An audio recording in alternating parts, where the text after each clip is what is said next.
Le voyage extraordinaire du pilote Émile. Dans un petit village au bord du Rhône, vivait un pilote passionné nommé Émile. Émile était un homme de grand courage et d'esprit aventureux. Depuis son enfance, il rêvait de voler dans les cieux. Il passait des heures à observer les oiseaux et les avions, rêvant de naviguer parmi les nuages. Un jour d'été, alors que le soleil brillait haut dans le ciel, Émile reçut une lettre très spéciale. C'était une invitation à piloter un nouvel avion expérimental conçu pour explorer les régions inaccessibles du monde. Ce projet ambitieux était soutenu par un groupe de scientifiques et d'inventeurs célèbres.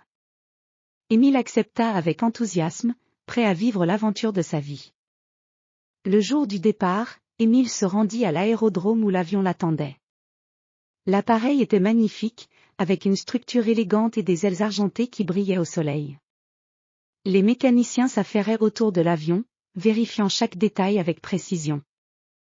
Émile inspecta l'avion avec soin, s'assurant que tout était prêt pour le grand voyage.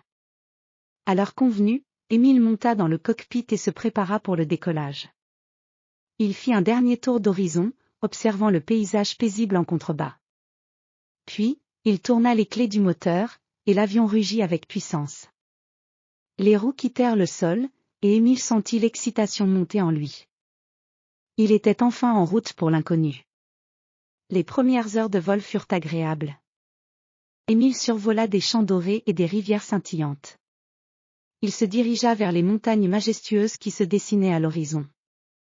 Les pics enneigés et les vallées profondes offraient un spectacle grandiose. Émile était émerveillé par la beauté de la nature qui se déployait sous lui. Alors qu'il continuait son voyage, le ciel se couvrit peu à peu de nuages épais. Un vent violent se leva, et l'avion commença à trembler. Émile gardait son calme et ajustait les contrôles avec précision. Il savait que cette partie du voyage serait difficile, mais il avait confiance en ses compétences et en la solidité de son avion. Soudain, un éclair déchira le ciel, illuminant la nuit naissante. Émile sentit une secousse violente, et l'avion fut pris dans une tempête furieuse. Les nuages obscurcissaient la vue, et la pluie tambourinait contre les vitres. Émile luttait pour garder le contrôle, ses mains fermement agrippées aux manettes. Après ce qui sembla une éternité, la tempête commença à se calmer. Émile aperçut enfin une lueur d'espoir à travers les nuages. Il descendit lentement l'avion vers un terrain dégagé. Lorsqu'il se posa en douceur, il découvrit qu'il avait atterri dans une vallée cachée, entourée de montagnes imposantes.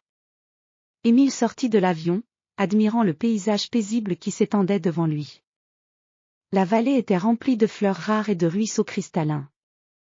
Il s'aventura dans la vallée, découvrant des formations rocheuses fascinantes et des animaux sauvages qu'il n'avait jamais vus auparavant.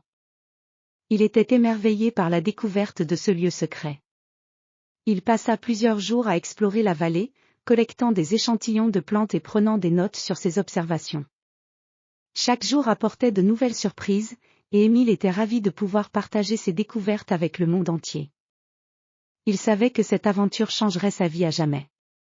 Finalement, Émile retourna à son avion, prêt à rentrer chez lui. Le voyage de retour fut beaucoup plus calme, et il survola les paysages familiers avec un sentiment de satisfaction. À son arrivée, il fut accueilli en héros. Ses découvertes captivèrent le monde scientifique, et il fut salué pour son courage et son esprit d'aventure. Émile avait réalisé son rêve de voler dans les cieux et d'explorer des territoires inconnus. Son voyage extraordinaire devint une légende, inspirant d'autres pilotes et aventuriers à suivre leurs rêves. Émile continua à voler et à explorer, mais il se souvint toujours avec émotion de son incroyable voyage dans la vallée secrète, un souvenir précieux gravé à jamais dans son cœur.